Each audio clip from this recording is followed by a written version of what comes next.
So what do you think of the Ron Paul revolution taking place south of the border? I think that's a good thing. Yes, that's a reason for hope.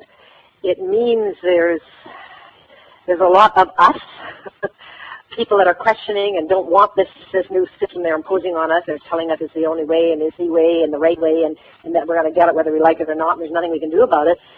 There are a lot of other people, human beings, citizens are gathering together and saying, no, I don't think so.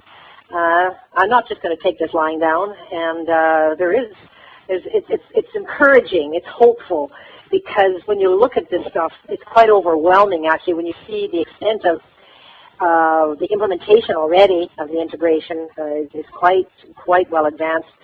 And when you look and you look at it and realize the extent of power that we're dealing with,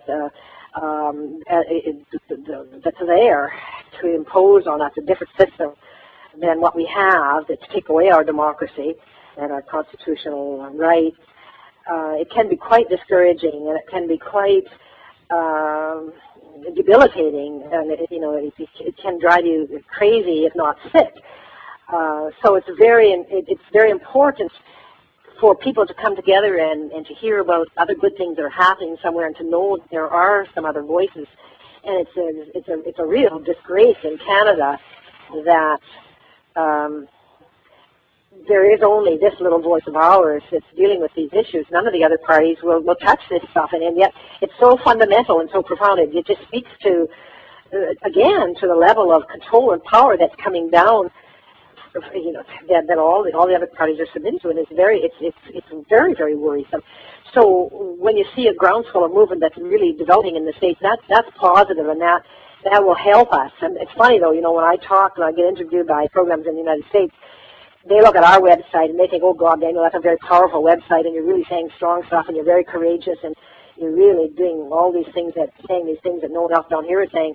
And so they think that as though the Canadians are really strong and they're really standing up, when in fact we're small, we don't represent the massive numbers of Canadians. Even most of them don't even know we exist. So what has to happen, and what is happening, is that the existence of this party with this voice is getting some exposure by those other alternative programs in the States we're talking about it. So the point is, to your question, it's a very encouraging thing. There are many, many people in Canada who are very worried and very upset and don't want this regime change, as there are in the United States, and we are connecting, and that means to me we're in a war, but